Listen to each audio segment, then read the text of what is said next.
কোনো ক'ত যাব কৈ দে ৰাসত আজি যিহেতু নলবাৰী ৰাসত ৰাসৰ মানে ছেকেণ্ড দিন গতিকে আজি ভিৰ চিৰ নোহোৱাতে যাওঁ বুলি ভাবিছোঁ নলবাৰী ৰাস বুলি ক'লে বহুত বেছি ভিৰ হয় আজি মানে ছেকেণ্ড দিন আমাৰ ৰাণীক নিব ভাল মই ছেকেণ্ড দিনা আমাৰ ৰাণীক লৈ যাওঁ গতিকে বলক আপোনালোককো লৈ যাম দেউতা নাযায় দেউতা দোকানতে থাকিব পিছত যাব হয়নে দেউতা পিছত যাবি অঁ আমি যাই আহোঁ ৰাসৰ পৰা ন ওলাই দে কি খোৱাবি আমাৰ ৰাসত হৈছে আমাৰ মা তাৰমানে একো নোখোৱাই এনেই কৈছি তাৰমানে আমাৰ মাক খোৱাত এনেও হেৰি এনে যাওঁ বলক ৰাস চাই আমি অলপ দূৰ গ'লে ৰাস পামেই আৰু কিন্তু আমাৰ ৰাণী চাওকচোন এই ৰিক্সাতে শুই গৈছে তাই মানে দিনত হোৱা নাই না সেইকাৰণে গতিকে অলপ দূৰ মানে পাম দূৰ ঘূৰি আহিব লগা হৈছে আচলতে অঁ ঠিক আছে আহি পালোঁ আমি নলবাৰী শ্ৰী হৰি মন্দিৰ বলক ভিতৰলৈ সোমাই যাওঁ মানুহ হৈছে আজিও ইয়াৰ পৰা মৃন্ময় মূৰ্তি আৰম্ভ হৈছে মানে মেলা যে মীনা বজাৰ এয়া মীনা বজাৰ ভিতৰত আৰু পিছত আহিলে আপোনালোকক ভালকৈ দেখাম আজি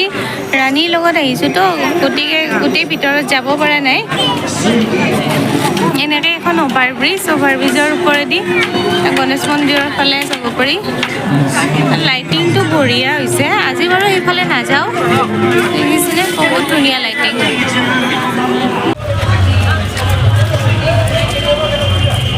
ৰাণীৰো ৰাস্তাই ভাগৰে লাগি সেইকাৰণে ঘৰতে যাব লাগিব আৰু এয়া কলাত উঠছে হয় দিনত হোৱা চোৱা নাই আৰু এতিয়া কলাত উঠছে গতিকে ঘৰতে যাওঁ লাহে আপোনালোকক এইখিনি বাৰু দেখালোঁ পিছত মই আহিলে ভালকৈ দেখাম আপোনালোকক আৰু এয়া লাইটিংটো এইবাৰ বহুত বেছি ধুনীয়া হৈছে গতিকে যাওঁ ঘৰত আৰু অলপমান কিবা খাই মেলি যাওঁ আৰু এইফালে অসম পৰ্যটন বিভাগৰ এনেকৈ কাৰ্যালয় নিচিনা বনাইছে এয়া দেখিছেনে আৰু সেইফালেও আছে মানুহ হৈছে তথাপিও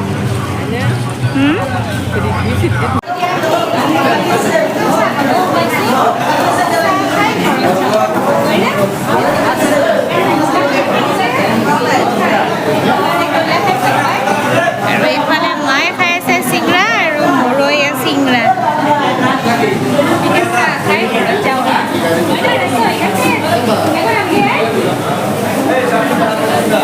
এই দোকানখনত চব বস্তুৱে 50 টকা আমি ললো কিবা কিবি কসমেটিক বস্তু আছে তাৰমানে ইয়াতে 50 টকা আমি ললো ঘৰত যাই আপোনালোকক দেখাই আছো এতিয়া যাওঁ ঘৰত আমি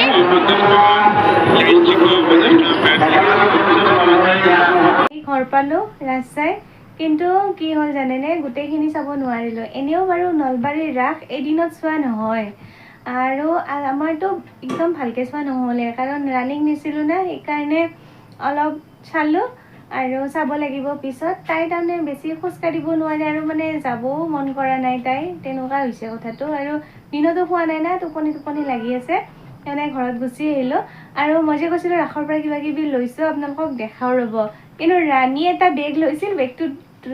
লৈ তাই ৰাস্তাৰ ফালে মানে ককাকৰ দোকানত বহি আছে তাইৰ বেগটো দেখাব নোৱাৰিম বাকী আমি কি কি আনিছোঁ সেইটো দেখাওঁ আপোনালোকক এয়া এইটো যে দেখিছে এইটো মোৰ কাৰণে এটা বেগ আনিছোঁ এইটো দেখা পাইছেনে এইটো এটা বেগ আৰু এইটো এটা বেগ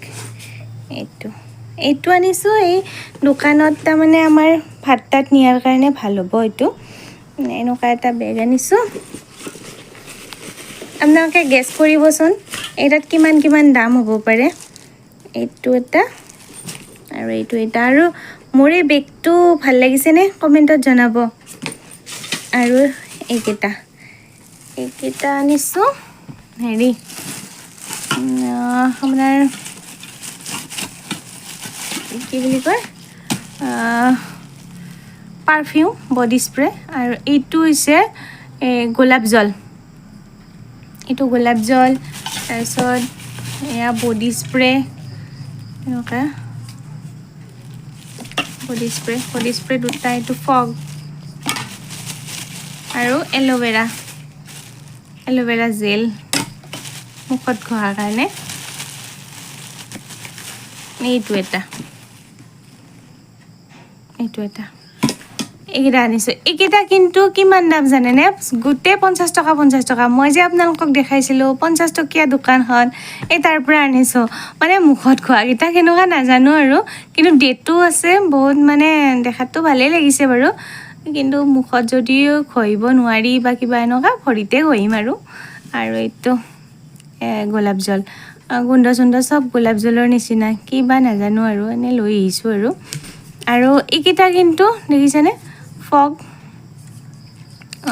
আছেও, বহুতখিনি আছে, মানে শেষ হোৱাই নাই তেনেকুৱা আৰু, মানে পূৰা ভৰ্তি আছে, শেষ হোৱা নাই বোলে, পূৰা ভৰ্তি আছে। 50 টকা কিন্তু, ডেটটো আছে কিন্তু ইয়াৰে, এয়া।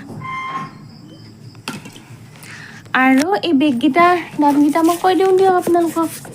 এইটো আনিছোঁ মই 100 টকা দি, বেগকেইটাও 100 টকা। ৰাণীৰ কাৰণে যিটো আনিছোঁ পপেট বেগ, আজিকালি যে সৰু বাচ্ছাবিলাকে লয়, কিবা পপেট নে কি বুলি যে কয়, এনেকৈ সোমাই দিব পাৰি, সেয়া বেগ এটা আনিছোঁ। সৰু ইমানটোমান হ'ব বেগটো, সেইটোতো 100 টকাই কিন্তু। এইখিনি আজি মানে সৰু সুৰাকৈ বজাৰ কৰিছোঁ। আজিৰ কাৰণে খাদ্যতে এইখিনি আনিলোঁ, আপোনালোককতো দেখালোৱে। আৰু যিহেতু যাব লাগিব, আৰম্ভ হৈছেহে আমাৰ নলবাৰীৰ ৰাস, মানে আমাৰে ৰাস, যায়ে থাকিম আৰু গ'লে মানে বস্তু অনা হয়ে, গতিকে দেখাম আপোনালোকক কি আনো পিছে পৰেও। আৰু নলবাৰীৰ ৰাসত তাৰমানে সঁচাকৈ বজাৰ কৰিবলৈ বহুত ভাল। অহা নাই যদি আপোনালোকে আহিব, বহুত কম দামত বস্তুবোৰ পায়, আৰু বিশেষকৈ মানে চায়ে ভাল পাব আপোনালোকে। আৰু এদিনত যে চোৱা নহয়ে আৰু, বহুত টাইম লাগে, যিহেতু বহুত ডাঙৰ এটা এলেকাত হয় ৰাসখন, মানে টাউনখনতে ৰাস বুলি ক'লে গোটেই টাউনখনতে ৰাস, মানে নলবাৰীৰ ৰাস। গতিকে অহা নাই যদি আহিব, লগ পাম আপোনালোকক, বহুত ভাল পাব আহি। আৰু এই ব্লগটো সামৰিছোঁ, পুনৰ মোৰে এটি কোনোবা অন্য ব্লগত আপোনালোকক নিশ্চয় লগ পাম। তেতিয়ালৈ আপোনালোক হাঁহি থাকক, সুস্থ থাকক আৰু ভালে থাকক। তেনে এৰিছোঁ আজিলৈ, টাটা। আৰু চেনেলটো যদি ছাবস্ক্ৰাইব কৰা নাই, অনুগ্ৰহ কৰি ছাবস্ক্ৰাইব কৰিব, লগতে বেল আইকনটো দবাই দিব, তেতিয়া মই পুনৰ ভিডিঅ' দিলে আপোনালোকে ন'টিফিকেশ্যনটো আগতীয়াকৈ পাব। টাটা।